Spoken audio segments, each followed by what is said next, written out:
Hello, hello, hello. It is Saturday morning. It's 10 o'clock, and I'm doing a webinar when a hurricane is on the way. That is kind of interesting. If you're just tuning in, this is Kenny Harper here doing a webinar sharing tips to speak like a power speaker. And I'm going to get started in a moment, but I'm just going to set the stage so if people are tuning in, they can get a moment to tune in. And if you're tuning in too, I also would suggest getting something to write down notes with, because you hear things that's great, but we tend to forget a majority of the things that we don't write down. So I'd highly suggest to write down notes, take some notes, and then think about when you're giving a speech if you're actually applying these things. Now let me go back one moment. Let me go back to my webinar jam screen. Okay, just want to make sure that I did turn on my microphone. I'm looking at this picture of the microphone thinking, wait a minute, did I turn on the microphone? Because if I didn't, that's going to be really dumb. I'm going to sit here talking to myself for approximately an hour, and it's going to waste a lot of my time. No one else will get any value from that at all. And we'll get started in just a moment. If you haven't subscribed to my newsletter, I'd suggest you do that. You can go to kennyharper.rocks/subscribe. And if you subscribe there, you'll receive business growth tips, insights on how you can amplify your business, your message, and just grow as a rock star professional in general. And today what I'm going to be sharing is from it's an audio product that I recorded called Tips to Speak Like a Power Speaker. Now, this is a powerful training for business growth. Today, I was supposed to give a presentation at Global Leaders, and I was going to share how to craft stories that influence, things to avoid if you want to get started in public speaking, and things to implement to engage an audience. So I had a lot of cool things to share, and this is actually a different presentation. We're probably going to reschedule that event for November, is what I'm being told. So I'll keep you posted on that. Definitely subscribe. Stay tuned for that. All right. Without further ado, just another note. I don't have my second monitor. I'm at the home office today, so I cannot see my chat screen. Actually, I think I disengaged it. So this is a watch-only webinar for this one. Typically, I do have a chat window on, and like to answer questions and things while I'm on the webinar. But this one's just going to be a presentation. So, all right, let's get started. Hi, this is Kenny Harper, and this is Tips to Speak Like a Power Speaker. I am a speaker, author, and marketing strategist, helping people amplify their business. If you have not subscribed to kennyharper.rocks, I suggest you do for more business growth insights, marketing tips, and ideas to how to amplify your business as a rockstar professional. Just go to kennyharper.rocks/subscribe. So I've got 10 tips I'm going to be sharing with you today. 10 tips to speak like a power speaker. And what I'd like for you to do is to make sure that you're writing these down. You're thinking about them when you're getting ready to do a speech or an event or presentation or a webinar. Always, always, always, you want to make sure that you're thinking of these things and you're implementing them. Hearing a lot of information is great, but if you don't implement the ideas, then it's really not going to serve you.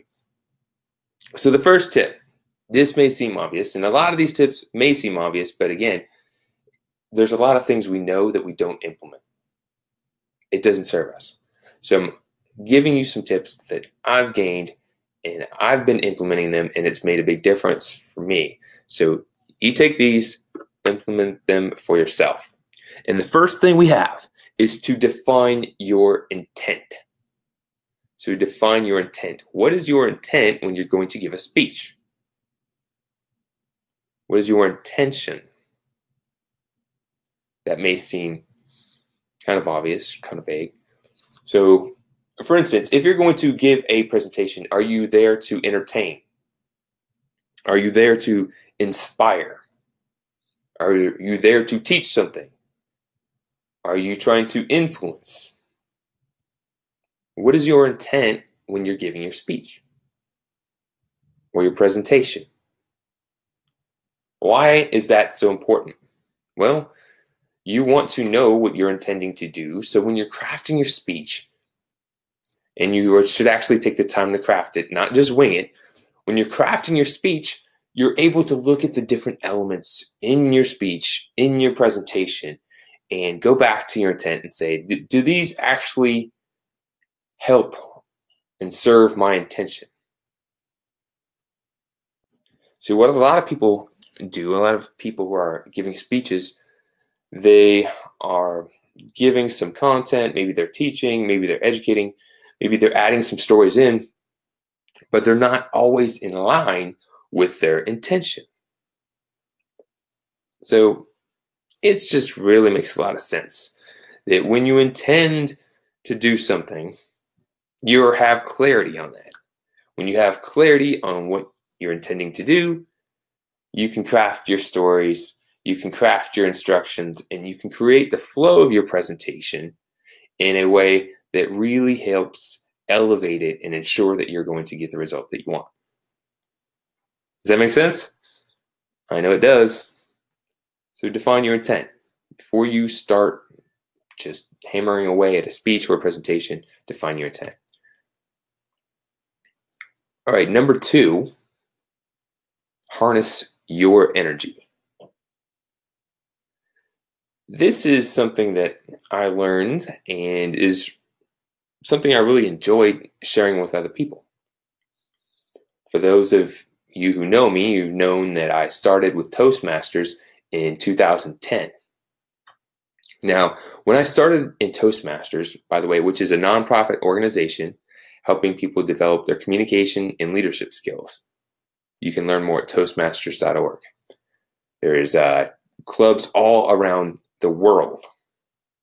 And when I joined, I didn't even really know what Toastmasters was. I knew it wasn't, a group that was going to help you make toast or master the art of, toasting bread. I knew it wasn't going to be something silly like that, but I didn't know, how it would help me.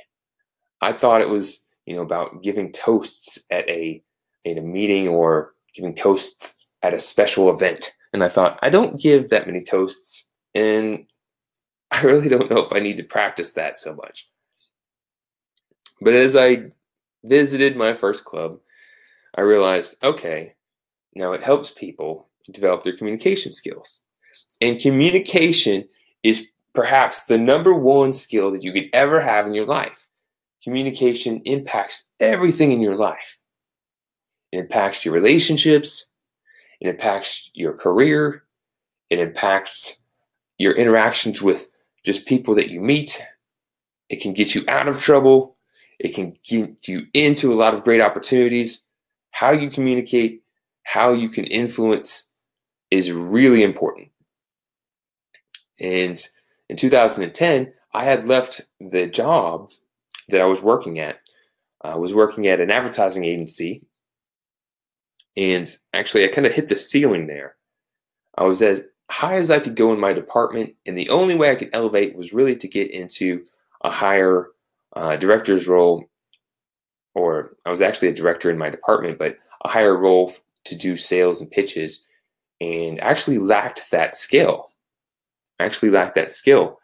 When I was in a meeting and the pressure was on and I had to influence the clients to buy into an advertising campaign, I really didn't have the skills to do it effectively. I hadn't practiced them prior. I didn't have the experience prior. So it wasn't all that, I couldn't do it. It's just I didn't have the practice. So my boss at the time, she suggested that I go to Toastmasters.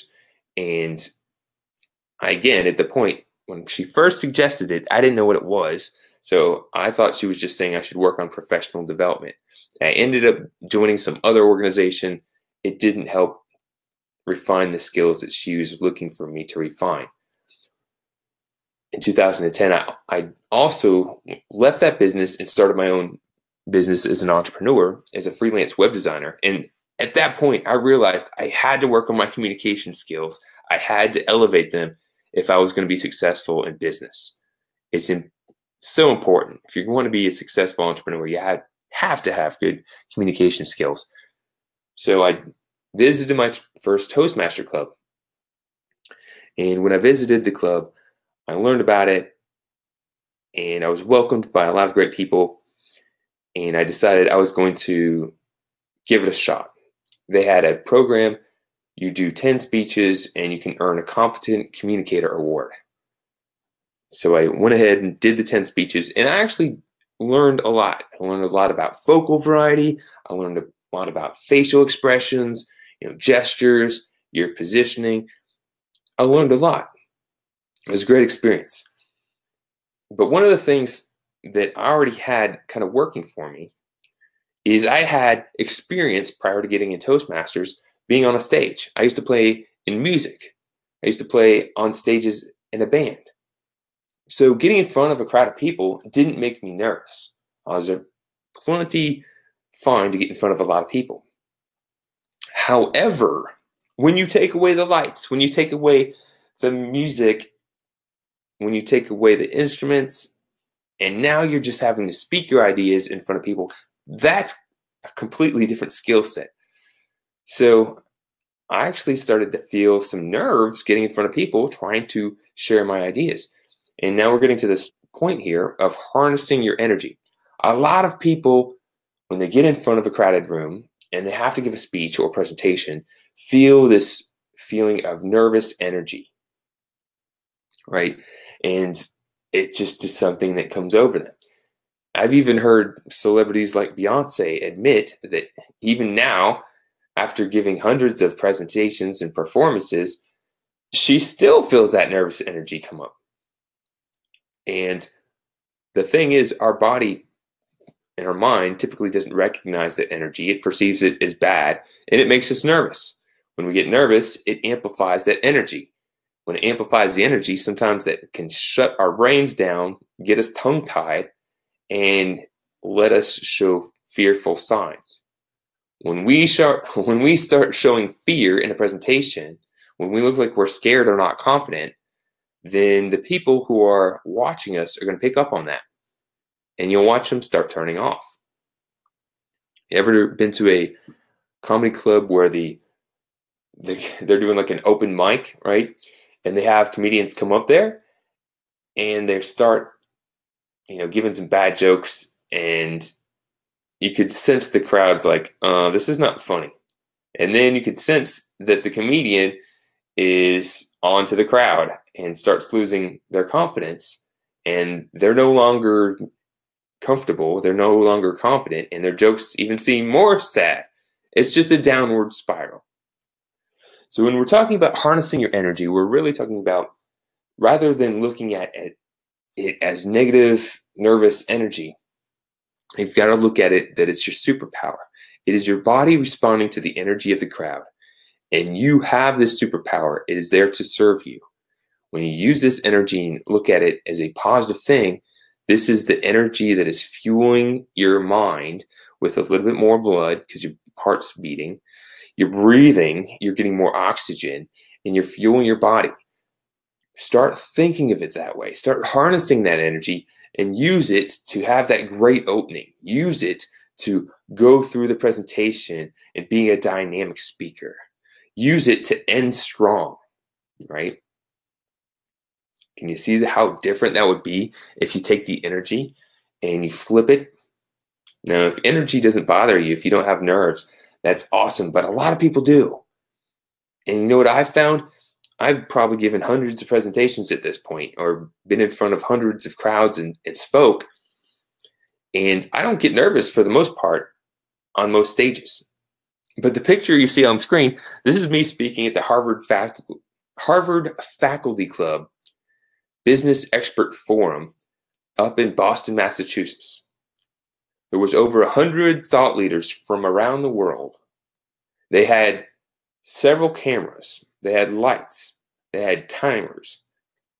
I was nervous here. I was nervous here. I was confident with my message. I had practiced, I had rehearsed it, I was confident with what I had to say. But man, this was a different environment. This was a bunch of thought leaders at a prestigious place with cameras on me.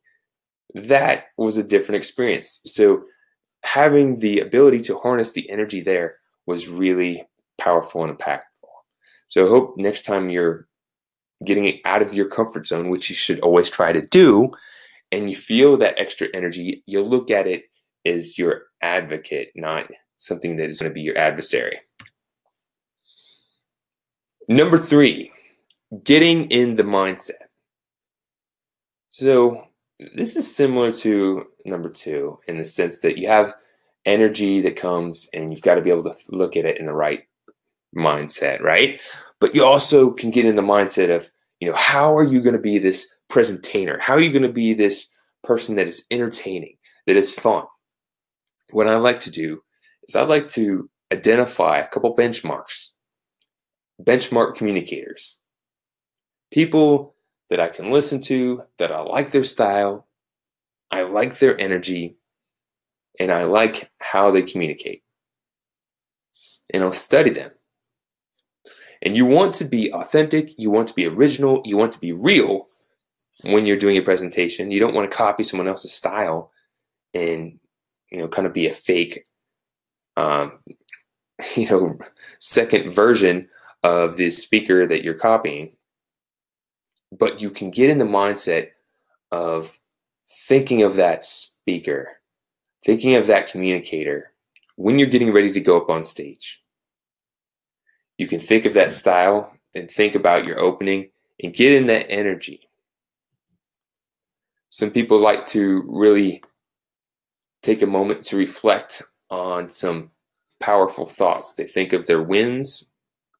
If you've given presentations in the past that have went well, if you've had some cool things that you've done in the past that was a success that people really enjoyed, they kind of create a few seconds of kind of like a highlight reel where you're maybe getting the introduction and you're thinking about these past experiences and you're feeling the energy and getting the confidence from those.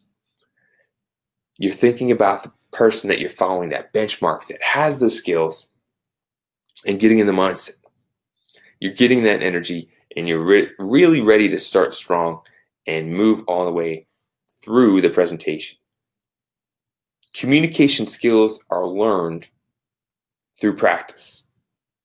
Just like a martial artist has to practice, getting limber and being able to stretch their body, and then they have to be able to practice leveraging the movements to be effective with it. It's the same with communication.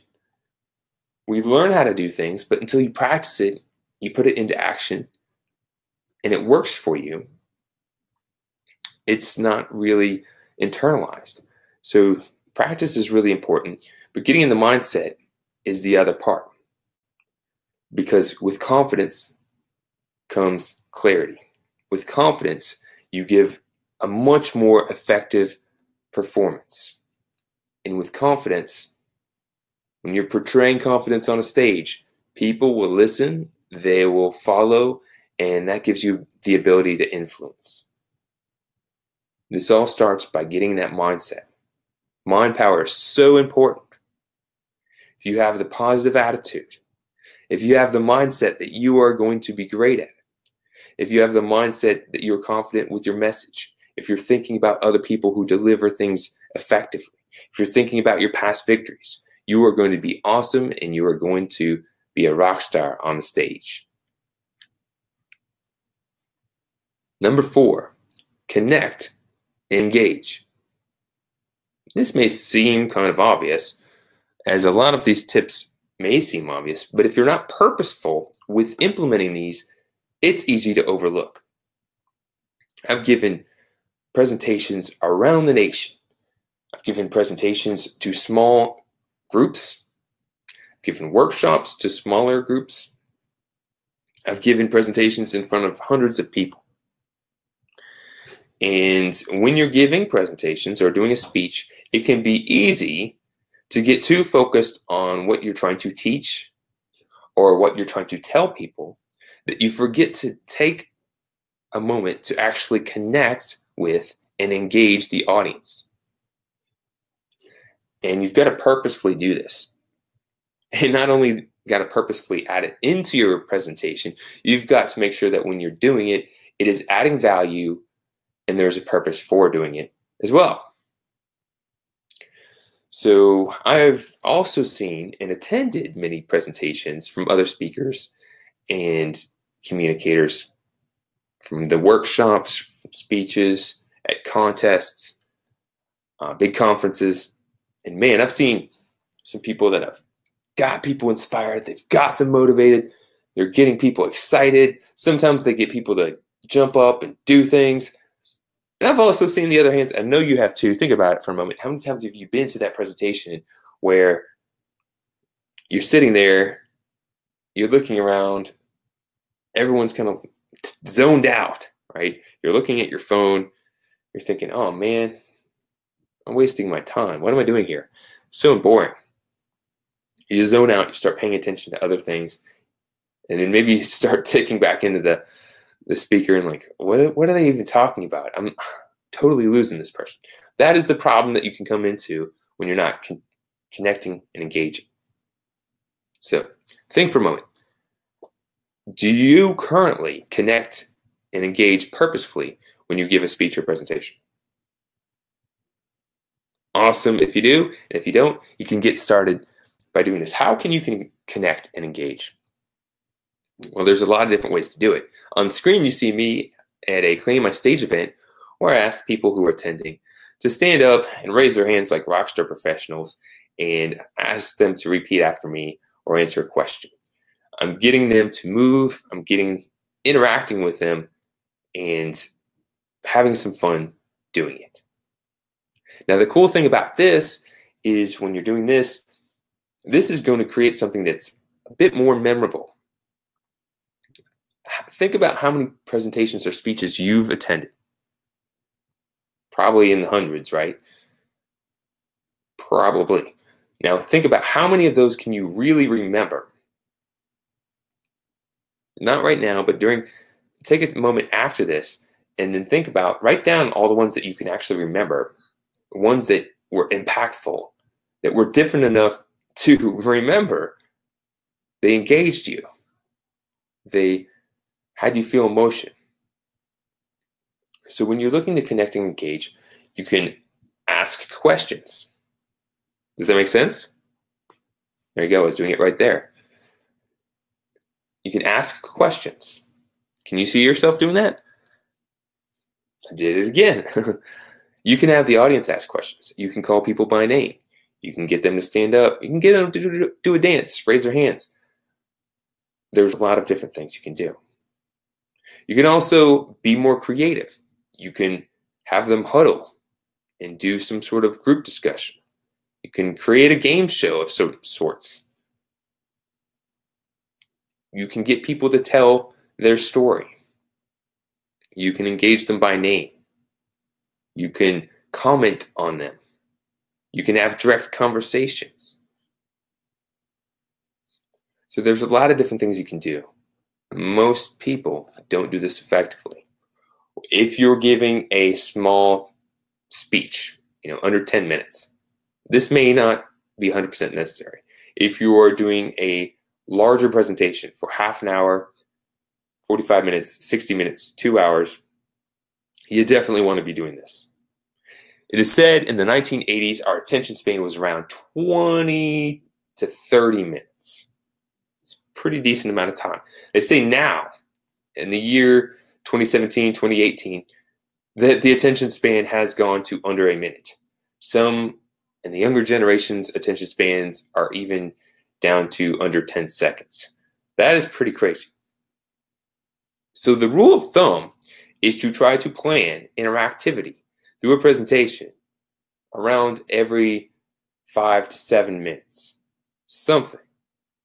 It doesn't always have to be to stand up and raise hands like a rock star, right? That would be a lot. It could be asking questions. It can get raising hands. It can get people to think about something, even purposefully calling them out and having them do something.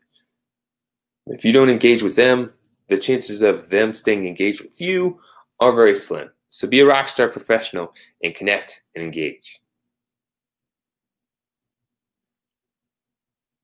Number 5, begin with the end in mind. Now, perhaps this should have been the first. Our first one, we were talking about what is your intent? Are you intending to entertain?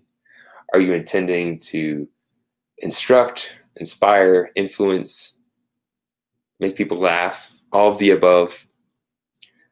Well, this one is beginning with the end in mind. It's a little different. But this is talking about what is the ultimate goal of you giving a speech or presentation? What is the ultimate goal? So maybe the speech or the presentation, your goal is to inspire them. Inspire them to do what? Maybe the speech or presentation, the intent is to influence. Influence them to do what? And then what? And then what?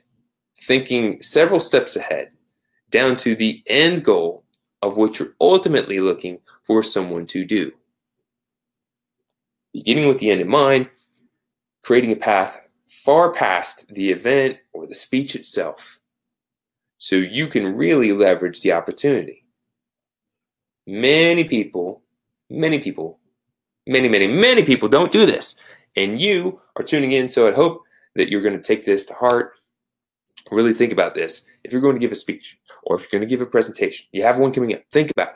What is the end result that ideally, in a perfect world, if you can get to happen, what would you like to happen at the end result? Not at the end of the speech, but the end result of your relationship with the people who are in the audience.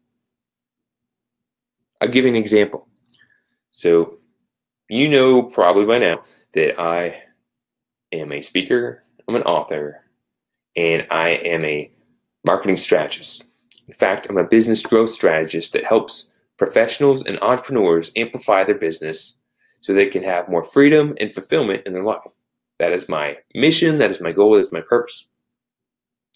So when someone comes to one of my speeches, someone comes to a presentation, I'm going to attempt to inspire them. I want to open their eyes and see a different possibility. I want to empower them with some knowledge that they could take and have an immediate win. And then towards the end, in most situations, I'm going to have a call to action where I want them to take a next step. I want them to take a next step. And a good majority of the times, it's going to be to have them connect with me. I did some speaking across the country this year, and I was speaking in front of crowds, probably with people I would never see again. I'll never see them again. And so if I don't connect with them, if I don't get them to engage with me and really have that moment to see how I can provide value to them and get them to take that first step, that next step, then chances are that's never going to happen. They may like me, but if I don't get them to take a first step, then it's all for naught. But the first step is only the first step. You've got to think several steps ahead if you're going to begin with the end in mind. So if they take that first step, such as downloading something off my website, whether it's a checklist or an audio file or signing up for a webinar, and then they take that step, what's the next step? Where do they go? Thinking several steps ahead, where do they go? Think about this for yourself. What is your intent for your speech? What is the end result? Not for the speech, but for your journey with that audience member. Where can you take them? Where can you take them? How can you help them? What is the ideal situation? Now, do you have a path? Do you have a strategy so that each step you can guide them to the next step? Are you being purposeful with that? is your speech crafted in a way where, or presentation crafted in a way that you're going to set the stage for success by kind of laying out the foundation of what that might be. What is that end result? So when I was up north and I was doing some presentations on personal branding, I give a personal branding checklist. Personal branding checklist lets people know things that they could do to immediately elevate their personal brand. When you elevate your personal brand, people know who you are, what you're about, the purpose you serve, the value that you provide, and what makes you unique. Moving you up from being a commodity to being the authority. And that is how you can start attracting new opportunities. So I share the checklist, and then I follow up and I ask people to come to a webinar. So people come to the webinar, I share more information. At the end of the webinar, I have them make a decision. I give a small little offer and say that they can get this little offer. It's typically like a book, and maybe it has an audio component and a video component, and they can take the information that they gain off the webinar, or if they're serious about elevating their personal brand, they could have a consultation with me. So they can purchase the offer and have a consultation with me. When they have a consultation with me, I have a conversation with them and determine how I can best help them. This may be offering them a product or something of value that would help instruct them and help get them to have an immediate victory. So then that they may take the next step, which would be to come to a workshop or a boot camp or training or a mastermind. There, they have the opportunity to learn more, to engage more, and grow more. When they win, when people who attend these things win, they're going to have more success. They're going to have more belief, which is really typically the thing that holds a lot of people back, is not having belief. They'll have more belief, and they'll be more likely to take even a step further. So they may say, hey, look, I'm ready to do coaching. I'm ready for a consultation power day. I really want to go all in and claim my stage and do what I need to do in order to get the results I want. I've got to give people the confidence and courage in order to do that. And then if someone really gets their business off the ground, I'm able to help people out in that nature, they may say, hey, look, I realize now that if I'm going to be successful, as in my career, then I can't do this sort of work on my own. I need a team that's going to help me, and maybe they may hire my company, Rock Image, to help them. So that's kind of beginning with the end in mind. This is going to be different for everyone. That's taking some path from a beginning step all the way down to the end step of being a rock star professional. So this person that I spoke with, I'll look out in the crowd, and there's at least 1 or 2 or 3 people that may be in a crowd of 100 that really have the belief, the attitude, the expertise, and the drive to thrive. They're going to take the actions they need to succeed. Unfortunately, a majority don't. So my end in mind is to find the people that do have that belief and empower them to take the steps they need to take. So think about that for yourself. Think about what the end is, and make sure that you have a strategy and a path to take someone from that beginning stage when you're giving that speech, to take that first step and then walk them all the way to where you can take them with the end in mind. So start and end strong. This is really important. You may have heard this before plenty of times. People say what do people remember? They remember the first thing they heard, the first impression, and they remember the last thing they heard. And typically what's baked in their mind is the last thing they heard. So you've got to come out with an opening bang. You got to come out and really get someone's attention. If you start coming out just blah, blah, blah, blah, blah, blah, blah, blah, blah, blah, blah, blah, blah, blah, that is not fun. People are disengaged. Get someone's attention.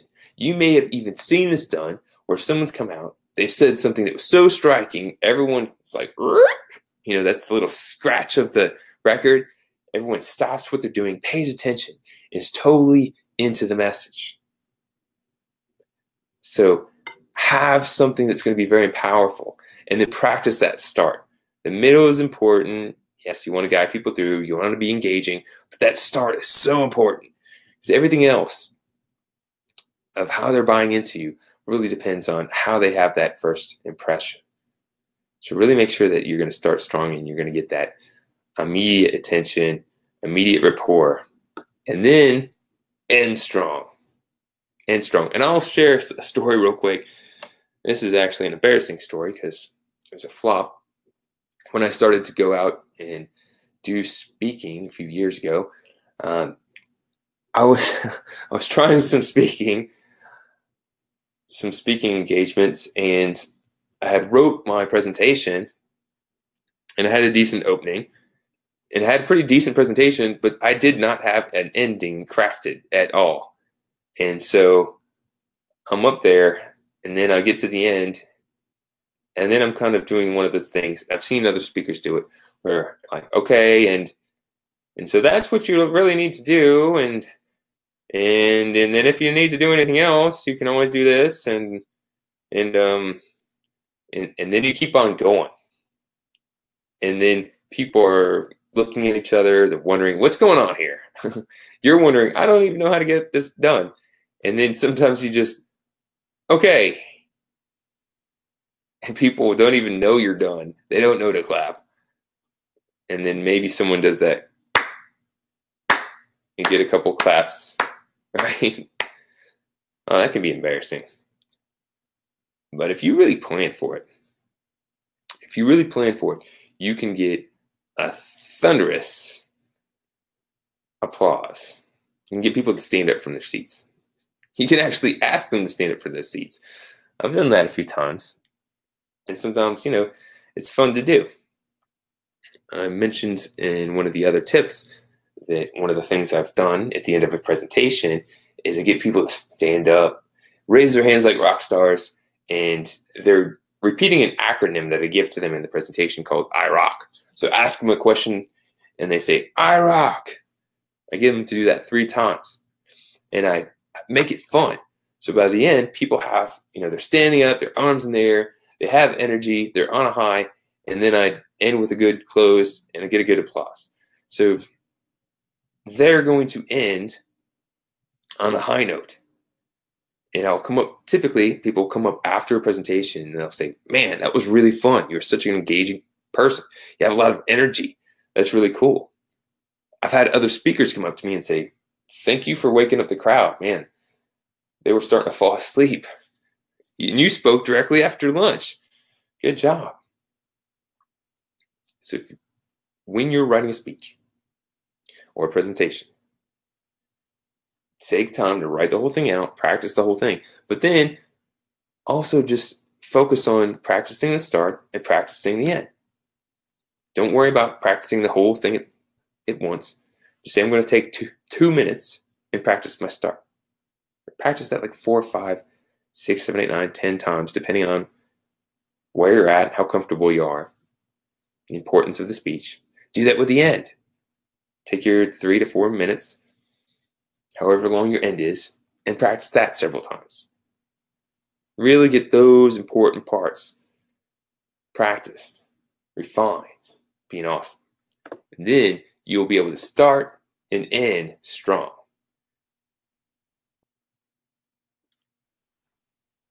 Number 7, pull them in.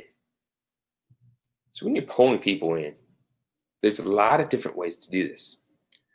One of those can be engaging with people directly. One of the other tips that I gave was actually to engage and connect with people. But pulling them in is actually trying to do something that's a bit more descriptive. One of the most powerful ways that you can connect with people and influence people is through stories. When you tell stories, when you can let people relate to you, when you can connect with people, when you can get an emotion out of people, that's how you can really pull people in. So I like to tell a story if I have a presentation and make sure that the story is descriptive, it's painting the picture, and it's intended to have people feel something. I'll share a story that I like, and hopefully you like it too. In 2005, I had graduated from college, and I had the opportunity to travel and do backpacking through Europe. My friend invited me. She was a great person. She had her friend with her. We were going to go, three of us, flying around through Europe. We didn't have a plan. We didn't have reservations. We were just going to see what happened. I was actually kind of nervous about this. And I asked my grandmother, I said, I'm a little nervous. She had been overseas. And so I asked her, what happens if we get lost? What happens if we get food poisoning? What happens this? What happens? She said, Kenny, sometimes things may get bad. Sometimes the sky is dark, but the sun always shines again. So in other words, she was telling me, you might have things come up, but it's going to be okay. Don't worry about it. Everything's going to work out. So I went, flew over, landed in Lisbon, Portugal. And if you've never been to Lisbon, Portugal, oh my goodness, it's amazing.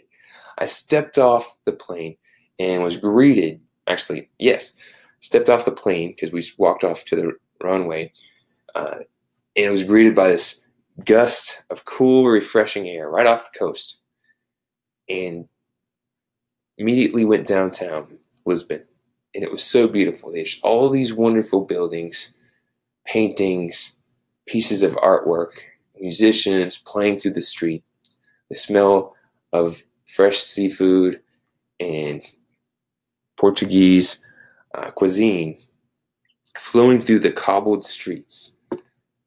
You can hear people talking as you're walking through the windy roads of their normal conversations. They were hanging out their clothes to dry. They were living their everyday lives. And I was experiencing this for the first time. It was great. That evening, my friends and I, we had an opportunity to go to a fado bar. I didn't know what fado was, but it come to find out that fado means fate in Portuguese. And this fado bar was kind of like a castle. You stepped in, and it was really ornate, a lot of designs, and they had candles lit up all over the room. It was completely candlelight. Very dim lighting, and they had acoustic guitars playing in the background, but like a Spanish style. Portuguese is very similar to Spanish. It kind of sounds like a French meets Spanish. That was bad, by the way. Obrigado is maybe one thing. But you go into this fado bar, and there's a stage of these people playing these really ornate instruments, and this woman's singing with a soulful voice.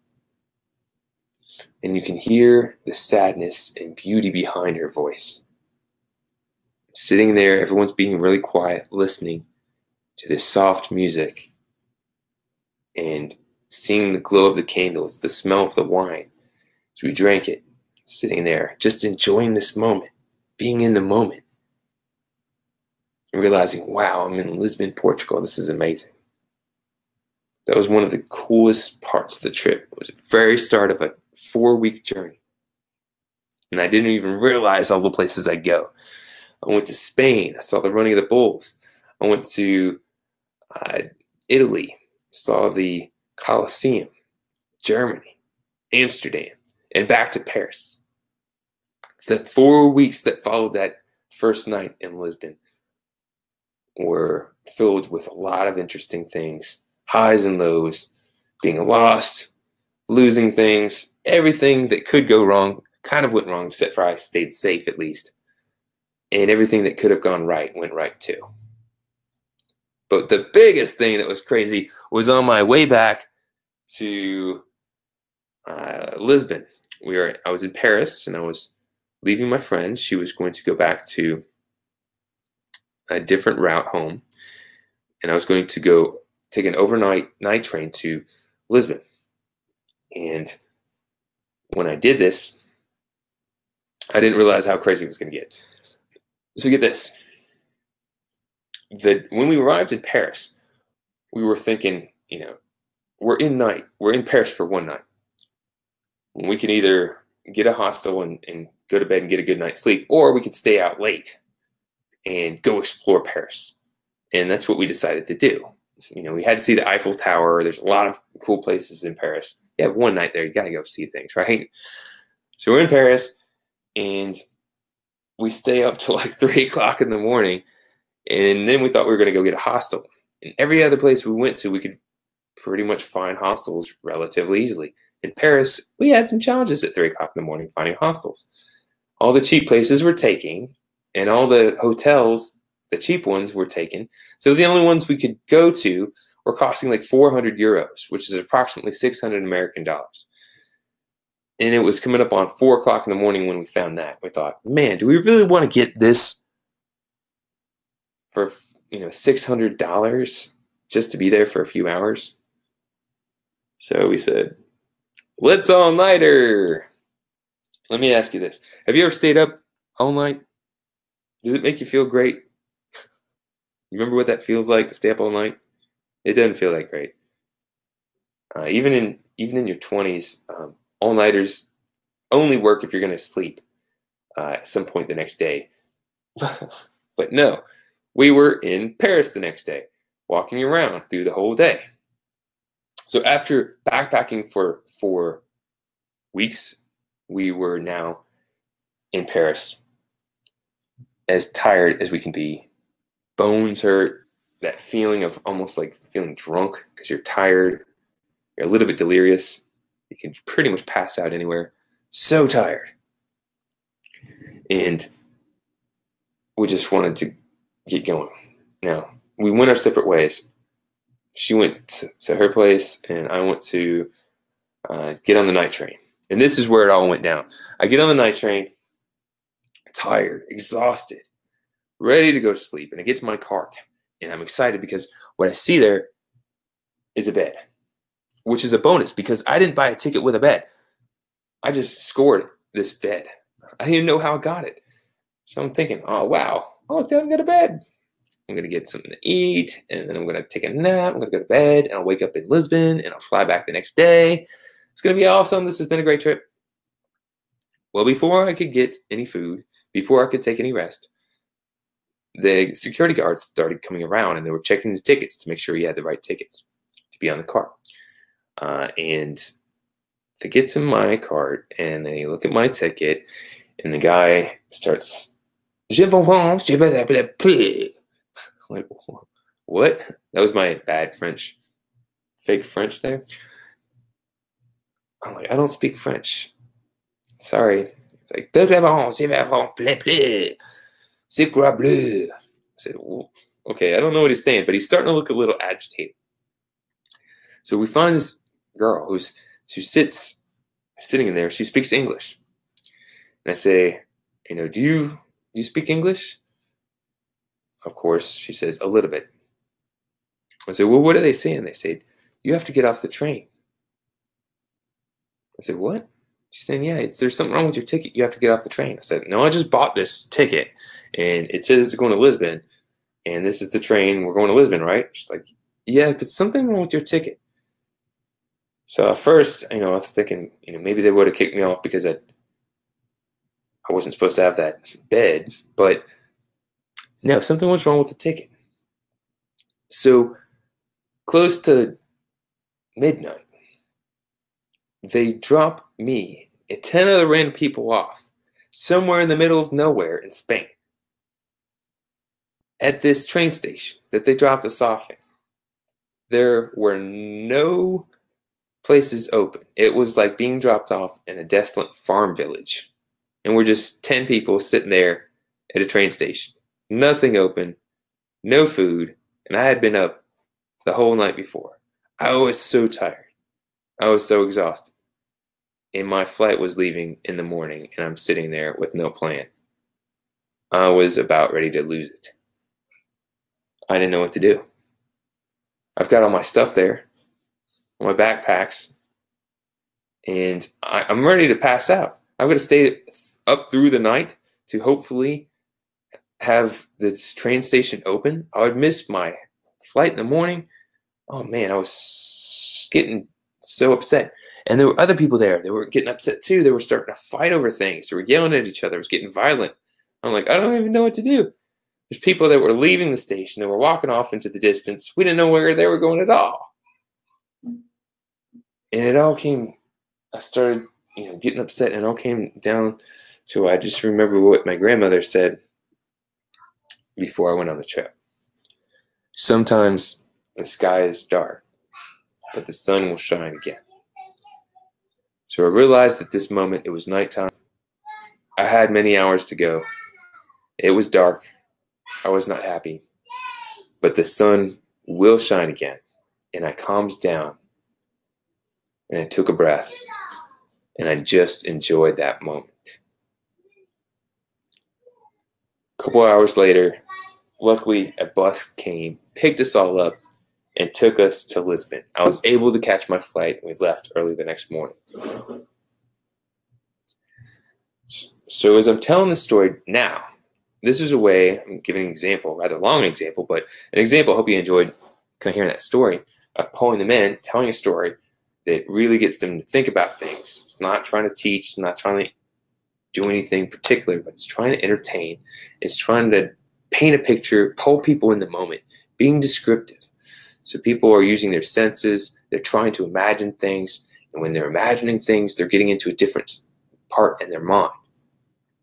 You've got to tell a story that gets people engaged, otherwise people are zoned out, they're not listening, then you're going to lose them. So hopefully you're engaged, you're still tuned in, and you found that story entertaining, and it gave you an idea of something that you can include when you're giving a presentation to keep people pulled in, engaged, so they're in tune with your message. So you have the opportunity to transform them, influence them, and help them succeed with whatever it is that you're trying to help them with, by providing the value that you have in your knowledge and experience.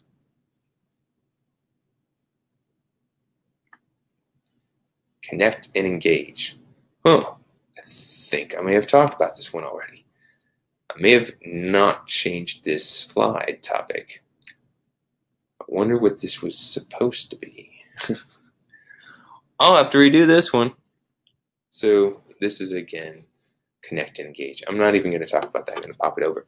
I'm actually worked on these slides this morning, if you're tuning in now. I was supposed to give that presentation at Global Leaders, and I have a completely different presentation for that. And so I was thinking, what am I going to talk about this morning?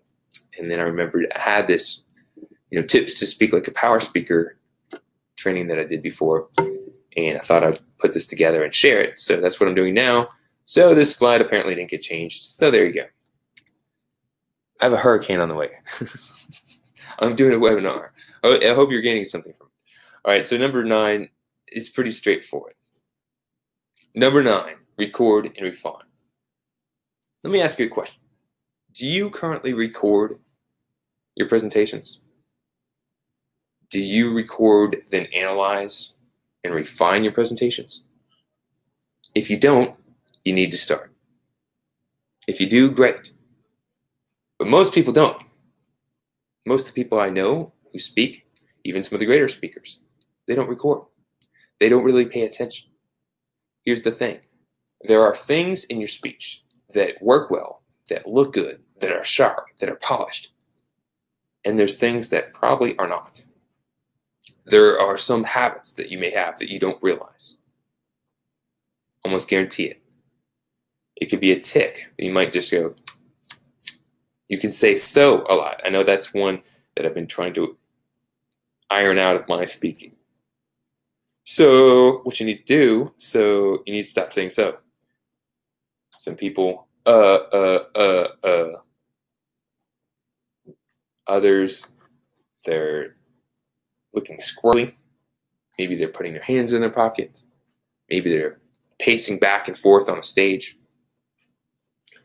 The best speakers, the ones that fill houses, the ones that catapult to different levels of success, they know their presentation. They know where on the stage they need to be, at what time. They know how to deliver their jokes in such a way that they get a laugh.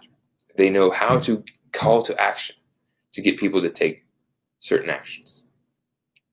They don't know this because they're geniuses. They know this because they've defined it, practiced it, and memorized it. Just as if they were doing a play. Just as if they were doing a play. Do you like comedians? You ever watched a comedy show? You'll notice that if you watch a comedian or a popular comedian, if you watch a special of theirs, and then you see them on tour, they're pretty much doing the same material. They're not such a funny person that they can talk off the cuff for an hour and be hilarious. They have put together an act, and they've memorized it, practiced it, perfected it to where it's really funny. And they deliver it in such a way where it looks authentic. It looks like they're thinking of it for the first time. And they're happy, and they're getting the crowd involved, and people are laughing. And it looks like they're just this witty person. But it's all a performance. So is a speech or a presentation. What a lot of people might do, and they look around, they see other speakers, and they'll kind of copy what they're doing. The problem is, if you're copying a majority of other speakers, you're copying people that don't know what they're doing. If you're copying people that are great speakers, now you don't want to copy, you want to emulate. You want to be able to take ideas, but you don't want to just copy someone's work. But you do want to look at how they're engaging, how they're interacting, and then make sure that you're not just up there talking. You're not just up there instructing or just telling a story. You are presenting a performance. Think about it that way. You're presenting a performance. Now, if you think for a moment, imagine for a moment that you're on a stage. And you're on a stage, you can talk for an hour. And you're up there, and you're talking to your slides, you're doing it for an hour. And you tell people a lot of information of things that they may want to know. That's pretty much a basic presentation, right? Now imagine if you took the same opportunity to speak in front of a group for an hour and you made a performance. You came out strong. You were engaging. You told stories that brought people in. It gave them emotion. You had a strong end and call to action. And everything that was in your presentation had purpose because you began with the end in mind. You knew your intent. And you had recorded it. You saw what was working, what needed to be refined. You refined it to perfection. You knew it. You were performing it like a rock star professional. That is how you become a powerful speaker. Look at your whole speech. Break it down into different parts. Assess the strength of each little part. Get it down to where you know where on the stage you're going to stand. How you're going to use your gestures, how you're going to interact with people. All those things, when you refine it, you perfect it, that is going to make you an awesome power speaker.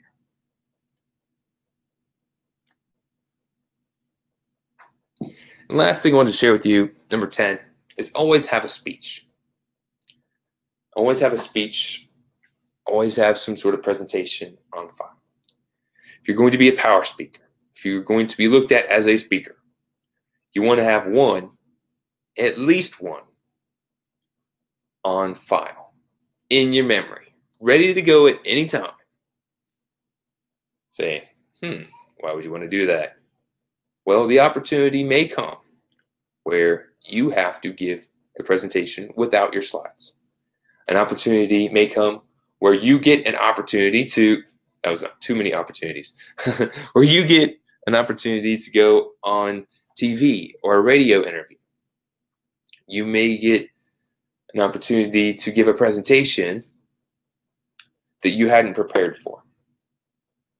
And if you don't have something memorized, if you don't have something that you can give off the cuff, you're going to miss the opportunity.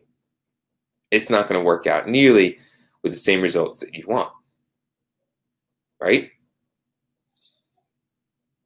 So I had this opportunity. I'm going to quit saying opportunity now.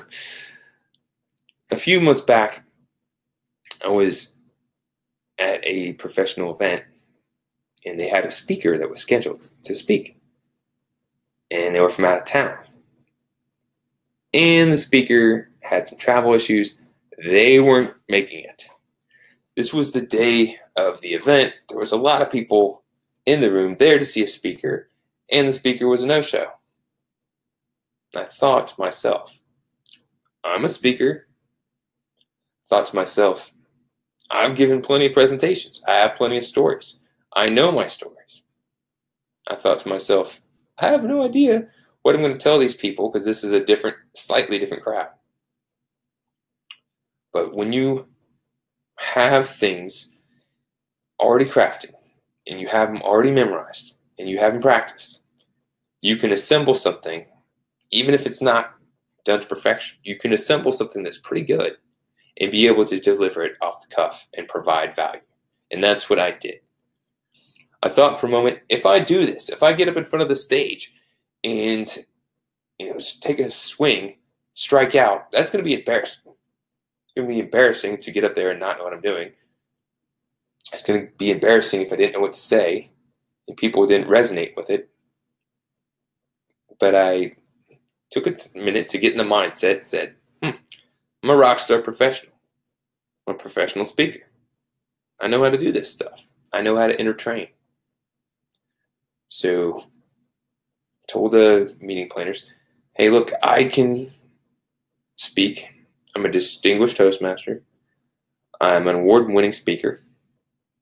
I give presentations and keynote speeches across the nation. I can speak on leadership. I can speak on business growth, personal branding. I can speak on how to give speeches. There's a lot of different things I could do. And so we talked about giving an inspirational speech that would help people take more action. Just that being the general sense. I said, that's great because I'm always trying to get people to take more action. A lot of people want to stay in their comfort zone. A lot of people are afraid to get out of their comfort zone because they have fears things won't work out. And I've always trying to work on getting people to get out of their comfort zone, try new things, and take new actions so they can get new results. So that's what I did. Got up on stage, and I didn't have this presentation completely worked out, but I had various speeches that I've given that I had memorized, and I kind of laced them together to tell different stories in the one presentation. And it went off really well. I had great feedback. So think for a moment, if you had that opportunity, oops, I said it again. Think if you had a chance to get in front of a crowd without preparation, do you have a speech or presentation or information that you could share that would be of value that you could deliver comfortably? You can deliver with confidence. So always have a speech, always have a presentation in the back of your pocket that you can give. This takes a little bit of preparation. If you can get a handful of things, handful of speeches, stories that you have memorized and good to go, and just have in your back pocket. So if you get an opportunity to get in media, do an interview, that you have something that you can say that's entertaining, that guides people to the next step, that begins with the end in mind. Take time to do that, and then you'll be setting yourself for success. That is setting the stage for success. So here we go. Top 10 tips to speak like a power speaker. A little review. Let's see if we have the one I missed in the earlier slide. Top 10 tips to speak like a power speaker. Number 1, define your intent. Know what you're going to do. Are you going to entertain? Are you going to inform? Are you going to influence? Are you going to make people laugh? what are you trying to do with your speech? Make sure that you're setting your stage for success. Harness energy. Take the nervous energy that you get when you get in front of a crowd, harness it, use it for your power. It can be your energy that helps you through the presentation. Getting in the mindset. Get in the mindset that you have the information and value, and you're there to serve, and you're going to look at your past highlights, your past successes, and be amplified in the things you say with the right intent. Connect and engage. Be purposeful to connect with your audience, engage with your audience, interact with your audience so you can keep them in tune and keep them paying attention to your message. If you want to influence and provide a transformation, they've got to be paying attention. Begin with the end in mind. Think about several steps ahead what your ultimate end goal is for the people in the audience. You may not be able to help everyone in the audience go all the way to the end with you.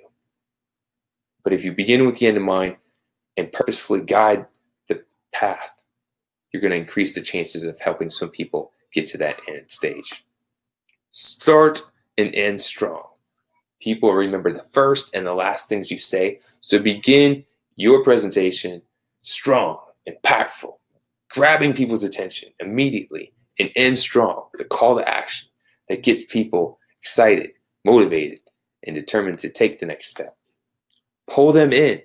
Tell a story that is engaging, that involves their senses, that uses their imagination, that gets them to picture things, that gets them to relate to things. When they can connect with you, when they can really get into your message, that's how you can have a chance to influence them. Include the senses. This is the extra one. Include the senses in your stories. Think about describing things so people can envision it visually. What do things look like? Include scents. What does it smell like? Get people to remember smell. Smells can pull people back to different parts of their lives. What do things feel like? Get them to feel things in their body through their touch. What do things taste like? What do they hear? Use all the senses to tell your story and really pull them into that moment. Record and refine. Record your presentation or your speech. Really look through all the different parts. Break it up into segments. Take a time to analyze each part and then refine it and memorize it to perfection. And always have a speech on hand. So if you have an opportunity to do media or get in front of a crowd, that you are ready to be a rock star professional. You are ready to be a power speaker. These are 10 tips to be a power speaker. Hope you write them down. Hope you implement them and take the action needed to be a power speaker. My name is Kenny Harper, and this is Tips to Speak Like a Power Speaker. If you would like more business growth insights, please go to kennyharper.rocks/subscribe. Typically give free resources, free trainings, and downloads that you can use to amplify your business, to grow as a professional, and to be the best you can be so you can thrive in life and have more freedom and fulfillment. That is my mission. That is my purpose. Thanks for tuning in, and I look forward to connecting with you in the future.